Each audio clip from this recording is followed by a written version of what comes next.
Sa ibang balita, nagsampanan ng reklamo magkapatid na tinangka umanong kotongan ng isang traffic enforcer sa Pasay. Ang enforcer naman, todo tanggi sa paratang. May live report si John Consulta. John?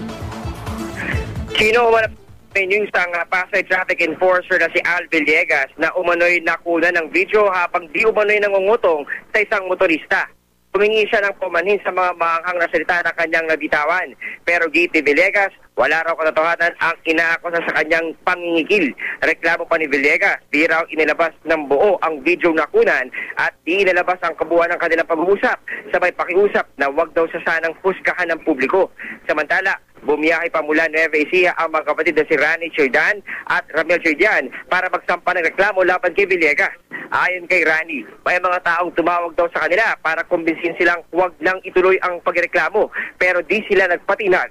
Matapos maihain ang reklamo sa Legal Division ng Pasay City Hall, dumiretso ang dalawa sa Traffic and Park Management Office ng Pasay kung saan kinilala rin ang traffic enforcer na si Bernard Nolasco na kasama raw ni Villegas na nagtangkang mangutong sa kanila at nahagitin daw ng kanilang cellphone video. Ayon kay Pasay Traffic Operations Chief Arturo Fortaleza, wala dapat traffic enforcer ang nakapwesto sa kaso ng EDSA at Rojas Boulevard, bagay na dinebensahan ni Villegas. Sinubukan namin kunin ang pahayag naman nitong si Bernard Nolasco pero hindi siya pumasok kanina. Sa ngayon ay aabot na sa 15 traffic enforcers ng Pasay ang pinawian ng panikit habang umuusad ang investigasyon sumano'y pangungutong sa Pasay. At yan muna ang latest, balik sa iyo, Chino.